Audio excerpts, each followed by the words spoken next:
Welcome to Get Into the Act. I'm your host, John Berg, with the Sacramento County Office of Education. Get Into the Act is a series of video presentations brought to you by the California Department of Education's Middle and High School Improvement Office. Renowned educators who are passionate about student learning and achievement will share research-based strategies to help middle grades teachers ensure success and close the achievement gap for their students. Each presentation focuses on one or more of the 12 Taking Center Stage Act 2 recommendations. Dr. Douglas Reeves is the founder of the Leadership and Learning Center. He has worked with education, business, nonprofit, and government organizations throughout the world.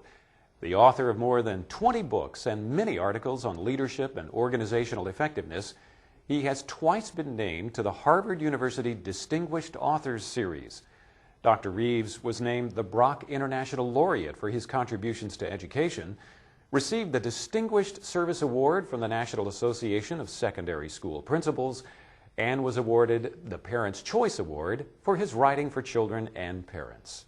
This is the third session of a four-part series of videos by Dr. Douglas Reeves. In this video segment, Dr. Reeves will be focusing on what's wrong with accountability and what's right with accountability. You'll also learn about a new concept, holistic accountability. Now, we're going to speak about context today and then consider the question, what's wrong with accountability? What's right with it? We'll introduce holistic accountability, provide an accountability structure, and then talk about how you can use accountability in a learning organization. The context for this particular presentation is that we are in the third part of a four-part series. We began with the consideration of rigor. Then in part two, turned our attention to classroom assessment. In this series, we'll talk about accountability, and in part four, we'll consider teacher leadership. So what's wrong with accountability anyway? It seems like a silly question. You can barely have a conversation with any school administrator, teacher, parent, or student for that matter, who doesn't have more than a few complaints about accountability. But let's think through it rationally, because we won't get to any solutions if we simply wait for somebody else to come up with them. The main concerns that I hear from you are that accountability largely is about labels, not solutions, giving schools numbers or grades rather than talking about how to make them better. Oftentimes, accountability systems have a distinction without a difference. I'm stunned, literally, that there can be 53, 54 measures, and one of them made the difference between whether a school is exemplary or wretched. We have a disconnection with our curriculum and tests. Teachers with the best of intentions follow learning objectives, academic content standards and curriculum, and that may or may not be what is reflected on some of the tests. Information that's oftentimes late and inaccurate, even a good accountability system, can't be used well if it takes many, many months to get the information back. There's also circular reasoning on what quality teaching is. When they try to associate teaching with accountability, they'll say, well, what does it take to be a good teacher? Well, have better test scores. How do you get better test scores? Well, you got to be a better teacher. How do you be a better teacher? Have better test scores. And it becomes a rather pointless conversation. In fact, what accountability, when done badly, will do is to drive away effective leaders and teachers from our most challenging schools. But friends, rather than complaining about it, in this segment, I want to talk about how we can do it right. Because in fact, there are some good models out there happening, originated at the school and the district level. So don't wait for any governmental authority to help you improve accountability. We can get this right. We can improve our focus on our underperforming students, groups in our schools. We can have a significant and growing research base on leadership and teaching practices, which is associated not with popularity, but with improving student achievement. And we can shift from the private practice, close the door and let me teach, to truly accountability for learning. Accountability not to rate, rank, sort, and humiliate, but accountability as a constructive, holistic device to give you and all of your colleagues more information to be more successful, and most importantly, to have our students in our schools be more successful as well. Now, we have to think about political realities. In the course of time that this particular program will be viewed by many, many thousands of teachers, Congress is going to reconsider the No Child Left Behind Act. And there's a lot of people who say, well, let's just scrap it and go back to the good old days. May I respectfully remind you what some of those good old days were like, and remind you that in particular, almost everybody viewing this video is conducting a regimen of academic standards not because No Child Left Behind was passed. You were conducting academic standards and a focus on academic standards before the federal law was passed. Why? Because you, your state, and your school made a decision that comparing students to an objective standard is more fair and effective than using the bell curve, comparing students to one another. And let us be blunt about what the bell curve meant. The bell curve was the world of bluebirds, robins, and blackbirds, choices of color, not an accident. When you shifted from the bell curve to standards, you said that every student has the opportunity to meet standards, though not all on the same day, not all in the same way, but standards represented an opportunity for well more than half of the students to be successful. The bell curve dooms, of course, have to be below average. Some people still today say that with a snicker, as if that were something to be proud of, to have half of our children without the opportunities to succeed that you and I would wish for them. Standards represent the best opportunity for us. And though there are deep flaws in accountability, let us not throw the baby out with the bathwater. Today, what I want to talk about is how to do accountability right and how not to wait for Washington. So, if you're convinced that there's problems with what we have, but you're equally convinced that you and I can play a role in making it better, then continue to listen. Because we're not going to wait for Washington. With or without the No Child Left Behind law, new accountability models will be essential to every single legislative and policy forum. You can help your town, your school system, your state, your nation by not waiting, but implementing these ideas right now. So, let's talk about the structure of what good, holistic accountability can look like. Tier 1 represents results. Those are things like not only test scores, but safety and the values that every school system holds dear. Tier 1 variables are represented in every school. After all, we all care about taking attendance. We all care about safety. We all care about achievement. Tier 2 reflects your unique needs. Tier 2 needs are different for every school, and they represent causes. Tier 2 might represent your teaching strategies, your strategies in leadership, in parent involvement, in community engagement. Tier 2 represents your choices of adult actions and how you achieve the Tier 1 results. Tier 3, your story, the qualitative context through which we understand quantitative data. Take it from a statistics professor, you can't describe everything with a number. We need to have the triumphs, the tragedies, the story behind the numbers.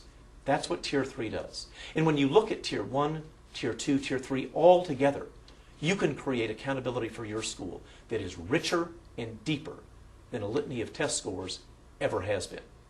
So let's explore each one of these in detail. Tier 1 provides system-wide indicators. It's what everybody has in common. You'll always have achievement, but don't settle for just state test scores.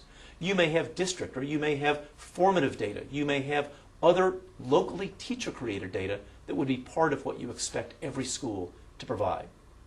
Now, the board and the superintendent focus on Tier 1 because that's the direction that we're all heading.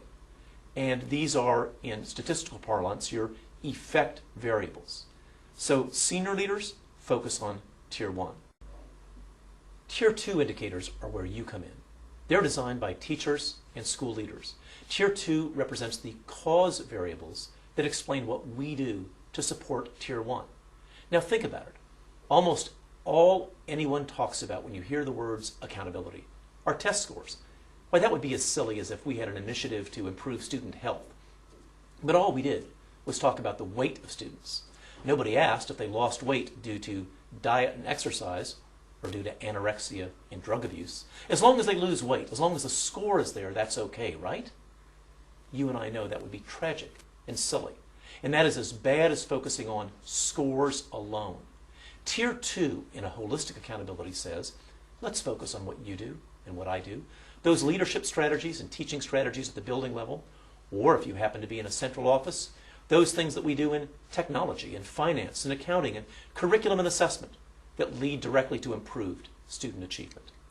And Tier 3, the story behind the numbers. That'll be your triumphs and tragedies, and moreover, it helps the reader understand the relationship between Tier 1, the effects, and Tier 2, the causes. Altogether, what we have is a holistic system, and it will help you gain community support. Think about this question. What does accountability really mean to your community? Is it nothing more than an annual score, an annual label, an annual letter published in the newspaper? What are the reasons that people really oppose public education? In fact, the latest evidence and 40 consecutive years of opinion research says, well, people generally have skepticism about other public schools. They trust you. They like their own school. And to the extent that they have skepticism about other schools, it is the drumbeat of negativity by a pernicious and undermining accountability system. Now, you and I can be mad at federal and state capitals if we want to, but may I respectfully suggest that we play a role? We've got a story to tell. And if the only thing that shows up when people think about the word accountability is a state or federally mandated score, then you and I are not telling our story. In fact, think about it. What is your community? What do your parents really want to know about? Just a number? Just a letter? Or do they want to know the story behind the numbers as well? So if we're going to engage our community, then think about creating an accountability task force where we would have them help us tell our story and create a holistic system that includes effects, test scores to be sure, but a lot more, causes, and the story behind the numbers. It's as if we all collectively said, Mr. President, we'll see you one and raise you 20. We'll tell you about our scores, but now let us tell you about the other 95% of things going on, because we want our communities to know what's happening in our schools. Now, how do we do that in a meaningful way that communicates to parents, to the community, and to each other? Because part of the story we have to tell is communicating to our colleagues. Here is the single best idea I can offer you in the entire series. It's called the Science Fair for Adults. Now, you and I have all been to a science fair. You might even have some cynical memories where you've seen some nuclear-powered project for a fourth grader that you kind of had a feeling the parents were involved in. I'm talking about the old-fashioned kind, with 3-panel displays, no extra points for artistic impression, just the data. And here's what they look like when teachers do an adult science fair. All of us can do these, or maybe in teams, maybe by departments, maybe by school, you decide. But it is the single best way to have public accountability that goes way beyond a score. The left-hand panel shows our data. Now, what data might that be? Maybe test scores, maybe local data, maybe data on parental involvement, maybe data on discipline, maybe data on engagement. You choose. It's data. The middle panel. What were the adult actions? This is what is missing from every data display I see.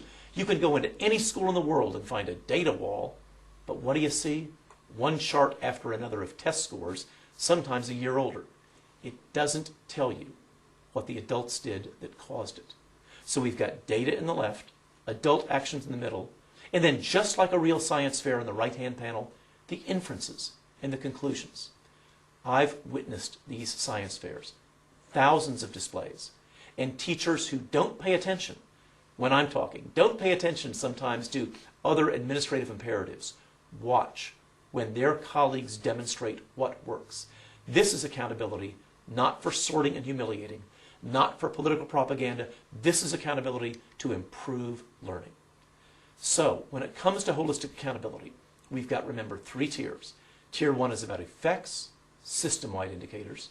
Tier 2 is about causes, school-based or department indicators. Tier 3, the story behind the numbers. We've considered in this discussion, what is wrong with accountability? You're frustrated, so am I. But we've also talked about what's right, how we can create a new accountability system, not waiting for Washington, that will show your best practices in teaching, in assessment, in leadership, and in feedback. We talked about an accountability structure, Tier 1, Tier 2, Tier 3, and we talked about making this all work together in a learning organization. Our next section is going to focus on teacher leadership. I hope to see you again soon.